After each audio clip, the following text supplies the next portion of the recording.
So ఏం చెప్తారు అఖండ తాండవం? అఖండ ముందు కూడా ఇట్లాగే ప్రాబ్లం వచ్చింది. కరోనా వచ్చి టోటల్ వరల్డ్ డిస్టర్బ్ అయిపోయింది. థియేటర్లో రిలీజ్ అవుద్దా తెలియదు సినిమా. అది ఓటీటీలో అవుద్దు అనుకున్నాం మేము. యాక్చువల్లీ కొన్ని యుఎస్ కంపెనీలు కార్ కంపెనీలు కూడా మూసేశారు చాలా కంపెనీలు. అవును. అలాంటిది సినిమా ఇండస్ట్రీ ఇంకా థియేటర్ జనాలు వస్తారా అని భయపడిపోయాం అందరూ. అట్లాగే ఇప్పుడు కూడా అఖండ 2 అప్పుడు అట్లాగే చిన్న ప్రాబ్లం వస్తుంది. అఖండలో కూడా మంచి సాంగ్స్ చేశారు కదా మనలో కూడా. అవును. అఖండ సినిమా రిలీజ్ అవ్వగానే జనాలు కరోనా కోవిడ్ ఏం పట్టించుకోవాలి. ఓకే. వచ్చేసారు ఫుల్ జనాలు ఫుల్ థియేటర్లో పేపర్ల చించి విజిల్స్ వేసి ఆ సినిమా అఖండ 1 సినిమా రిలీజ్ అయితే థియేటర్ రిలీజ్ అవ్వాలి, అది బాగా ఆడాలి అని ఫుల్ ఇండస్ట్రీ కోరుకుంది. ఓకే. All over India. ఏమంటే అది ఆడితే మీతో ఇంకా సినిమాలు తీయచ్చు, రావచ్చు, మీరు తీసిన సినిమాలు రిలీజ్ అయ్యచ్చు. ఓకే. ఆ పరిస్థితి వచ్చింది. అఖండ అనేది ఒక బ్రాండ్ అయిపోయింది. అఖండ అంటే చిన్నపిల్లలంతా ఇంట్లో ఫ్యామిలీ అంతా ఎదురు చూస్తున్నారు. ఇప్పుడు హాలీవుడ్ లో స్పైడర్ మ్యాన్, సూపర్ మ్యాన్ లాగా ఇక్కడ అఖండ తాండవం, అలా అఖండ రిటర్న్స్, అఖండ రీలోడెడ్ ఇలా రావచ్చు అన్ని. ఓకే. అలాంటి బ్రాండ్ అయిపోయింది. కానీ మనకి రెగ్యులర్ గా కనిపించే కమర్షియల్ సాంగ్స్ కన్నా కూడా ఒక మెసేజ్ ఇచ్చే సాంగ్స్ చేయటం చాలా కష్టం. అంటే ఎస్పెషల్లీ అఖండ 2 లాంటి సినిమాలలో ఆ తాండవం అదంతా చూపించడం చాలా కష్టం. ఆయన చాలా హై పిచ్లో ఉంటుంది డాన్స్ కానీ రిథమ్ కానీ. మనం పాటలు వినేటప్పుడు కూడా గూస్ బంప్స్ మాస్టర్ కొన్ని గాడ్ సాంగ్స్ వింటుంటే. ఎస్పెషల్లీ దీంట్లో ట్రైలర్ చూస్తుంటే ఓ మై గాడ్ అసలు ఏంటి ఇంత బాగా తీశారు ట్రైలర్నే, సినిమా ఎలా ఉండబోతుందని ఎక్స్పెక్టేషన్ పీక్లోకి వెళ్ళిపోయింది. బట్ మీరు ఎక్కడ చేశారు ఈ సాంగ్స్? చాలా సూపర్గా వచ్చాయని చెప్పి నేను విన్నాను. గ్వాలియర్లో చేసాం, తర్వాత చాలా లొకేషన్స్ వెళ్ళాము. జార్జియా వెళ్ళాము, జార్జియాలో కొన్ని చేసాం. గెంపచోడవరం దాటి ఒక ఊరు ఉంది, అక్కడికి వెళ్ళి చేసాము. ఓకే. చాలా ఊరు వెళ్ళాం, చాలా ప్లేస్ వెళ్ళి ఎక్స్ట్రానరీ వస్తుంది సినిమా. ఎస్పెషల్లీ ఆ దేవుడు సాంగ్స్ లో బాలయ్య బాబు విశ్వరూపం ఎలా ఉంది మాస్టర్ సెట్ లో? ఆయన షార్ట్ క్లోజ్అప్ పెడితే అలా శివుడిని చూసినట్టే ఉంది. అవునా? ఆయనకే షూట్ అవుద్ది ఇలాంటిది. ఓకే. వేరే ఎవరికి షూట్ అవ్వదు. ఎక్స్ట్రానరీ. ఎన్ని సాంగ్స్ చేశారు దీంట్లో? ఒక సాంగ్ తప్పితే మీరు ఫుల్ సినిమా మొత్తం మీరే చేశారు? మొత్తం సినిమా నేనే. సాంగ్స్ అన్ని? అవునవును. సాంగ్స్ సీన్ లో కూడా కొన్ని చాలా ఉన్నా. ఓకే. సెకండ్ డైరెక్టర్ లాగా వర్క్ చేస్తా ఉన్నాం. ఓకే. ఓకే. బోయపాటి గారు ఫస్ట్ సినిమా నుంచి అన్ని భద్రా నుంచి కంటిన్యూస్గా చేస్తున్నాం. సెంటిమెంటా మీరు? చాలా మంది డైరెక్టర్స్ కి సెకండ్ యూనిట్ డైరెక్టర్ గా పెట్టుకుంటారు మిమ్మల్ని. మీరు కొరియోగ్రాఫర్ అని తెలుసు, మీరు బాగా కొరియోగ్రాఫ్ చేస్తారు, మంచి స్టెప్పులు వేయిస్తారు హీరోల చేత, హీరోయిన్ల చేత, థియేటర్స్ లో విజువల్స్ వేపిస్తారని తెలుసు. కానీ ఈ సెకండ్ యూనిట్ డైరెక్టర్ అంటే డైరెక్టర్స్ కి మీరు గుర్తొస్తారు అసలుకి? అది నా ఎక్స్పీరియన్స్ వల్ల నాకు వాళ్ళకి హెల్ప్ అవుద్ది సార్. వేరే కొంచెం ఫాస్ట్గా జరగడానికి హెల్ప్ అవుద్ది. ఇప్పుడు ఒక షాట్ జరుగుతూ ఉన్నప్పుడు డైరెక్టర్ గారు అక్కడ ఆ షాట్ అరేంజ్ చేయండి మాస్టర్ అంటే అక్కడికి వెళ్ళి అది అరేంజ్ అయ్యి ఇది కట్ అనే అక్కడికి వచ్చేటప్పుడు అది రెడీగా ఉంటుంది షాట్. ఓకే. అలా టైం సేవ్ అవుద్ది, హెల్ప్ అవుతుంది. అవును, ఆల్మోస్ట్ 43 years ఎక్స్పీరియన్స్ కదా. యాక్చువల్లీ డైరెక్టర్ అవుదామని వచ్చారా మీరు ఏమన్నా? లేదు, నాకు అలా అనుకోలే. నన్ను దిల్ రాజు గారు చాలా సార్ 2003 నుంచే అడిగారు. 2004 నుంచే డైరెక్టర్ చేయి మాస్టర్, డైరెక్షన్ చేయి, నేను చెప్తా అన్నా. బట్ కంటిన్యూస్గా అది ఏమంటే షూటింగ్ నేను ఆపేసి చేయాలి స్టోరీ అంతా, దానికి టైం లేకుండా ఉంది. అంతేనా?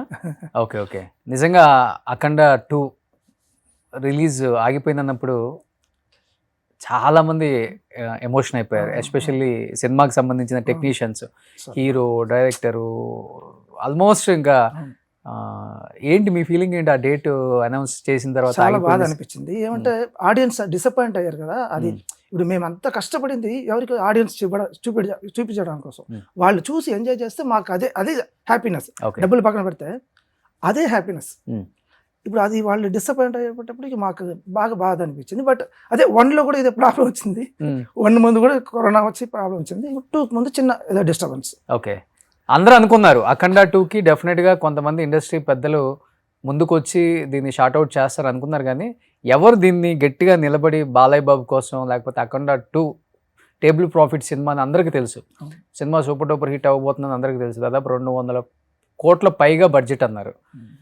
ఎవరు దీన్ని ముందుకు వచ్చింది? బాలయ్య బాబాయ్ ముందుకు వచ్చి ఆయనే డబ్బులు ఇచ్చి క్లియర్ చేసుకొని ఆయనే రిలీజ్ చేపిస్తున్నారా, లేకపోతే ఆయన ఆయన ఆయన మెయిన్ ఆయన బోయపెట్టి గారు ఇద్దరు ప్రయత్నం చేస్తున్నారు. ఫస్ట్ డే 1 స్టోరీ ఎప్పుడు విన్నారో అప్పటి నుంచి ఇప్పుడు దాకా కష్టపడుతూ ఉన్నారు. ఇంకా షోల్డర్లో తీసుకొని పరిగెత్తున్నారు ఇద్దరు. ఓకే, అంటే వాళ్ళకి రావాల్సిన డబ్బులు కూడా కాకుండా మళ్ళీ వీళ్ళే రిటర్న్ ఇచ్చారు. ఓకే, ఏమంటే ఆడియన్స్ డిసప్పాయింట్ అవ్వకూడదు. ఆడియన్స్ మన ఇప్పుడు ఏమంటారు సార్, ఎవ్రీడే మనం అప్డేట్ అవుతూ ఉన్నాం. ఇప్పుడు ఇవాళ చేసింది రేపు చేయలేము, రేపు కొత్తగా వస్తుంది. ఇంకా అవును, అది పాత పడిపోద్ది కదా, అవును, అలా ఉంటుంది. అది అప్డేటెడ్గా ఉండాలి ఎప్పుడు. అవును, అందులో సినిమా అంటే చాలా ఎమోషన్ ఉంటుంది డెఫినెట్గా. అన్ని సంవత్సరాలు కష్టపడి ఒక సబ్జెక్ట్ మీద కూర్చొని అన్ని ప్లేసెస్ తిరిగి అంత కష్టపడి తీసిన, ఎస్పెషల్ ఇలాంటి స్పిరిచువల్ సనాతన ధర్మం మీద చెప్పిన సినిమా మీద ఎమోషన్ ఎక్కువ ఉంటుంది. ఇంకా కమర్షియల్ సినిమా అంటే పట్టించుకోరు కానీ అది ఇప్పుడు గంపచోళం దగ్గర వెళ్ళాం కదా, అక్కడ లిటరలీ మార్నింగ్ 5కి వెళ్ళి ఆయన అయితే 5 o'clock అక్కడ ఉంటారు. ఎర్లీ మార్నింగ్ అక్కడ లొకేషన్లో ఉంటారు ఆయన, బాలేబాబు విత్ మేకప్. మేమందరూ వెళ్ళి రెడీ చేసి అక్కడ లిటరలీ మార్నింగ్ నుంచి నైట్ ఈవినింగ్ ప్యాకప్ వరకు పడుతూ ఉంది రెయిన్. ఒక 2-3 days కంటిన్యూస్ అందరూ తడుస్తున్నాం. లిటరలీ లైట్ బాయ్స్ అంతా లైట్ మోసుకొని తడుస్తున్నారు. షాక్ కొట్టింది చాలా మందికి, బ్లాస్ట్ అయింది లైట్, ఇలా అంతా చాలా అయింది. అంత కష్టపడి చేసేది మనం ఆ టైంకి రిలీజ్ అయిపోతే హ్యాపీగా ఆడియన్స్ ఓకే ఎంటర్టైన్ చేసేస్తే మనకు హ్యాపీ అవుతాం. అది real rain. Okay, heavy rain కోసం పెట్టింది కాదు, హెవీ రెయిన్ పడుతూ ఉంది. ఒరిజినల్ గా 1 day మొత్తం కూర్చొని వెయిట్ చేస్తూ ఉన్నాం. సెకండ్ డే డెసిషన్ తీసుకున్నాం. ఆయన మీద మాత్రం కట్ చేసి, ఆర్టిస్ట్ మీద కట్ చేసేసి ఏదన్నా వర్షం పడకుండా అలా షూట్ చేస్తాం. ఓకే, కొన్ని అంటే ఆ ప్లేస్ లో తీయాలా ఆ సీన్స్? అవును, అంటే ఓకే, అది అంతమంది యూనిట్, ఒక 250 యూనిట్తో వెళ్ళిపోయాం. ఓకే, అది రాజమండ్రి నుంచి చాలా దూరం, ఒక 7 hours ఏదో రంపచోడవరం దాటి ఇంకో ఊరు. అక్కడికి వెళ్ళి మళ్ళీ అక్కడ హోటల్ నుంచి మళ్ళీ ఒక 1 hour ట్రావెల్, అన్ని మోసుకొని వెళ్ళి అక్కడ అది ఏదో కొండలు అలాగే ఉంటుంది. వాటర్ ఫాల్ అంటే దగ్గర ఒక 2 kilometers మోస్తా వస్తారు లైట్లంతా. అయ్యో, కెమెరా అంతా అన్ని మోసుకొని వచ్చి అక్కడ రెయిన్లో లిటరలీ ఫుల్ డే రెయిన్లో వెయిట్ చేస్తున్నాం. అందరు తడుస్తూ, అందరికి గొడుగు ఉంటుంది కదా, గొడుగు కూడా సరిపోలే అక్కడ. అంతమంది క్రూకి అసలు ఎక్కడ కుదురుతుంది? గొడుగు కూడా సరిపోలే, అందరు తడుస్తున్నాం. నిజంగా ఇక్కడ బాలయ్య గారు ఒకటే లైట్, ఒక చిన్న బ్యార్బాడీ లాగా ఆల్మోస్ట్, అదేలే షర్ట్ ఉండదు, స్లీవ్లెస్. చలి, ఎండ, వాన అన్నిట్లో ఆయన కష్టపడ్డారు. ఓకే, అక్కడ జార్జియాలో అయితే క్లైమాక్స్ బాగా హెవీ కోల్డ్, మేమందరూ జాకెట్ వేసుకుని ఇలా వణుకుతున్నాం. ఆయన బ్యార్ బాడీతో అలా నిలబడి ఉన్నారు. అదే దేవుడు వచ్చి ఏదో హెల్ప్ చేసినట్టు అనిపించింది మాకు. కానీ హిమాలయస్ లో కూడా ఆయన చెప్పులు కూడా వేసుకోకూడదు కష్టపడి. అది షార్ట్ గ్యాప్ లో కూడా వేసుకోలేదు. 7:30 వరకు లైట్ ఉండింది. 7:30 వరకు ఆ చలిలో వణుకుతూ చేసాం. చాలా బాగా కష్టపడ్డారు ఆయన. ఎక్కువ చలికుంటే షింక్ అవుతుంది బాడీ కూడా కొంచెం ఎవరికైనా. అవును, అందులో ఆయన అంత పెద్ద స్టార్ అయి కూడా, ఆయన బాన్ విత్ గోల్డెన్ స్పూన్ అయినా కూడా ఆయన కష్టపడుతున్నారు. Great person. అందుకే దేవుడు ఎప్పుడు మంచి చూపిస్తూ ఉంటారు ఆయన. సుమన్ టీవీలో మీ పర్సనల్ అండ్ బిజినెస్ ప్రమోషన్స్ కోసం కింది నెంబర్కి కాంటాక్ట్ చేయండి.